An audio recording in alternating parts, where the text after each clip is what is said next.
In the past, sa mga kaso po ba ng crimes against humanity, you're talking about command responsibility na kahit sa mga speeches niya, yun yung sinabi niya, pero hindi niya kinorekt, malaking bagay po yun? Parang ganun po ba? Yung command Yes, responsibility ng dating Pangulo? in fact, it does not even have to be command responsibility. Oo. It has to be laying down a policy, laying down a policy or establishing a system.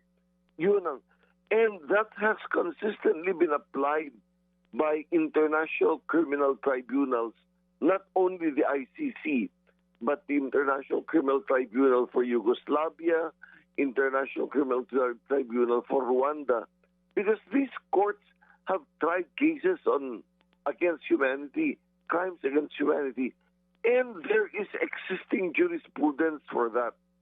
You know, in order to establish a widespread or systematic attack, it's enough to show that there were policy statements, that there were declarations of a pattern. In fact, repeated conduct following the same logic is accepted as proof of policy, as proof of systematic attacks. Okay, so hindi po tatanggapin yung sinasabi ng depensa na yung naging pahayag ng Pangulong Duterte before na kill, kill, kill are just rhetorics? No, I don't think that's going to hold water.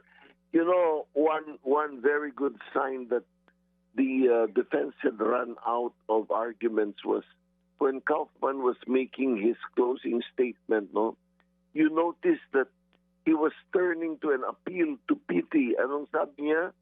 I was talking to him and he hardly seemed interested anymore. Things like that.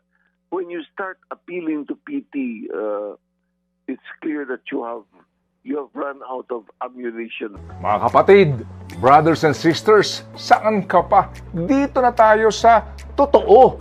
Dito na tayo sa True FM. Mga kapatid, mag-subscribe and follow po kayo sa social media accounts ng True Network PH. Yan po kami. Hanapin nyo lang True Network PH, Facebook, Instagram, YouTube, TikTok, and podcast.